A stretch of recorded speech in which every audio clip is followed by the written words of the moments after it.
time of confusion reigns when the rider falls, as the beast of monetary currency drops dead in its tracks.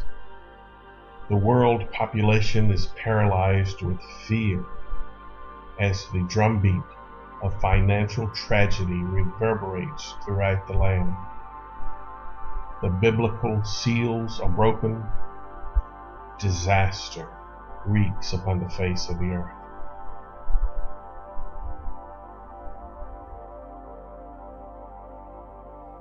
We are not prepared.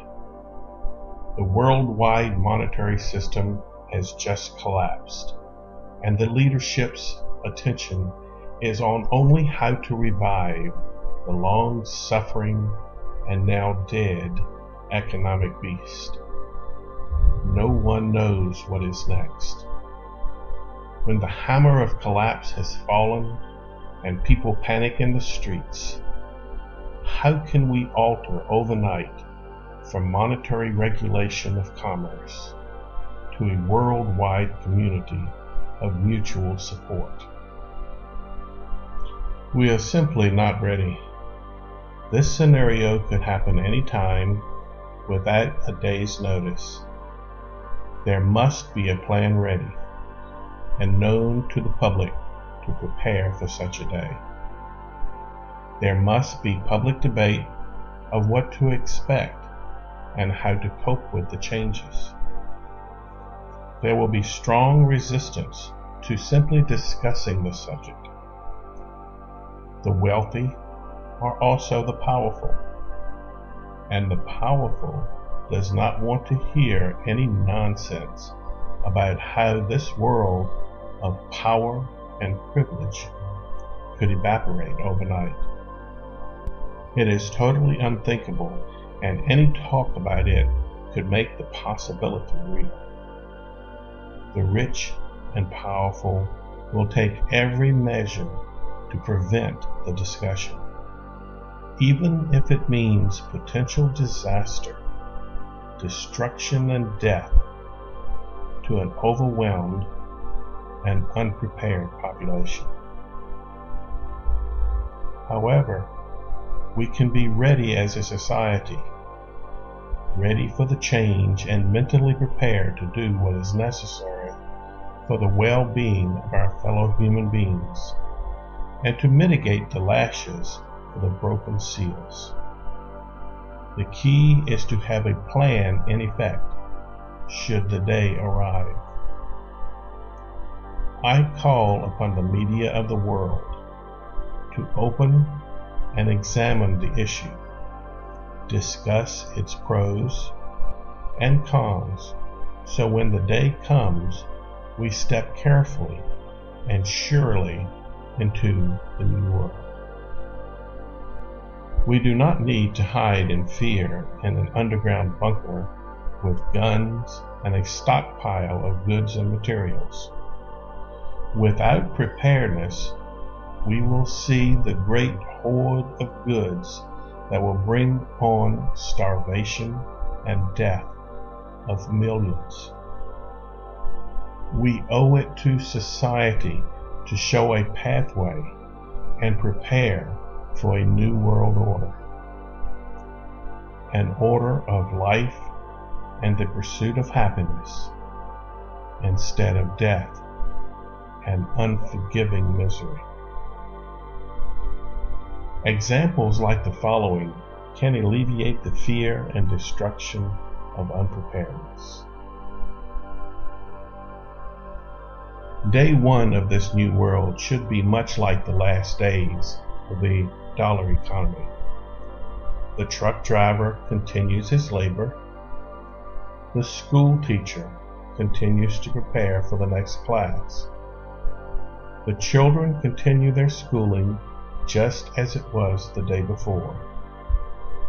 All remain stable with only one change. Money no longer will buy anything.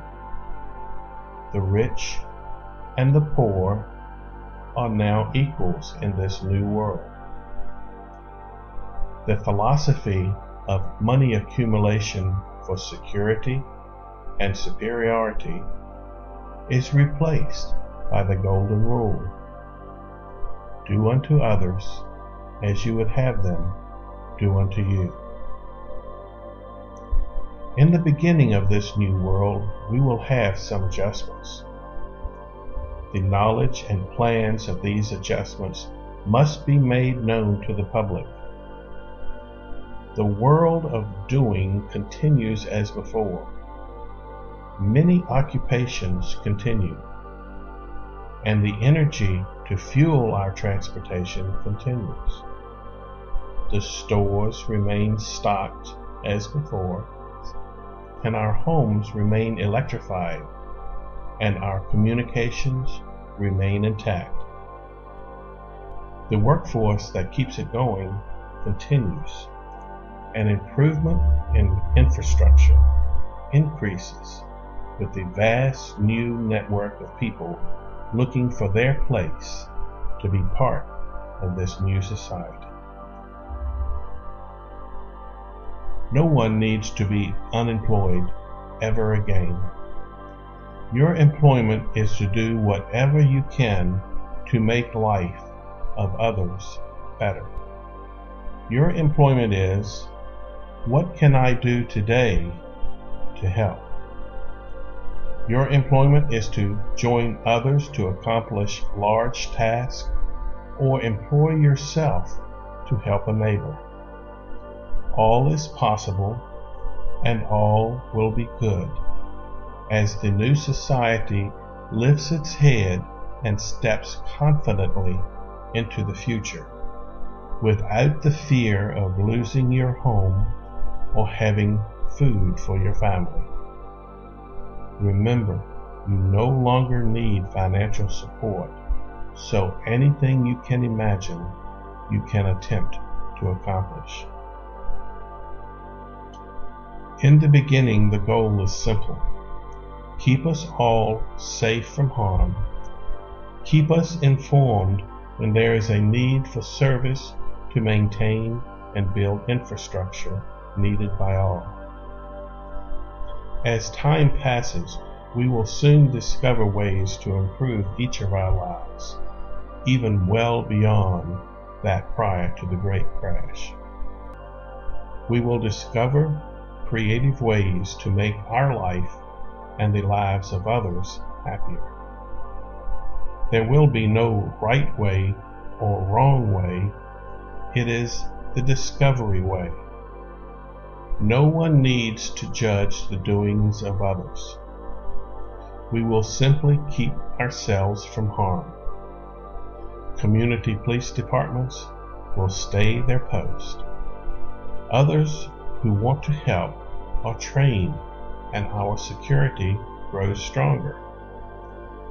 Our court system remains in place. However, the workload of the court system will change substantially by the irrelevant issues of money. If more or different judges are necessary, we will have the option to join a society of justice, where multiple citizens meet informally to hear and judge the issues of conflict. Humans have a built-in need for accomplishment. We, by heritage, are ready for this new world.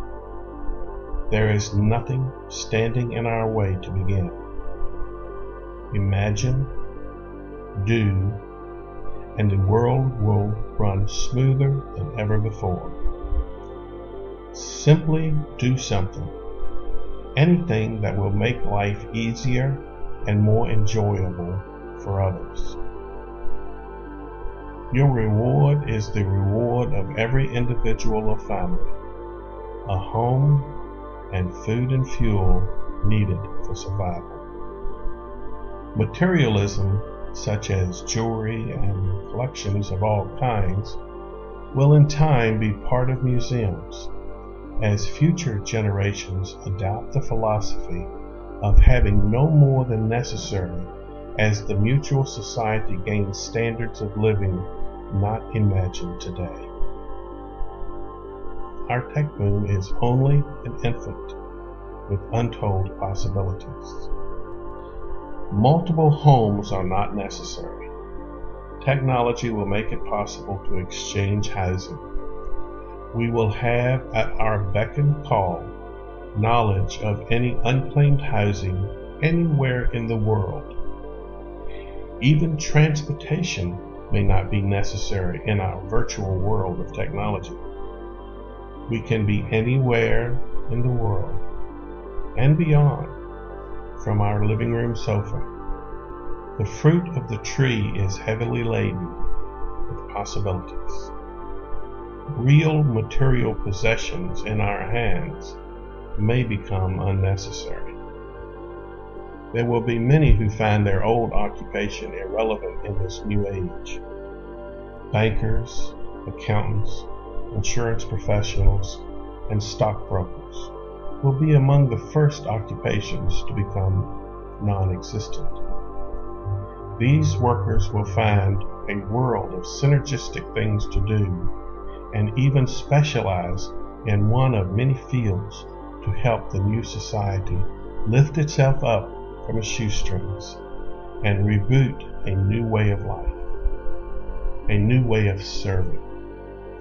Some may even begin occupations that employ by the hundreds to serve in ways that were never dreamed before.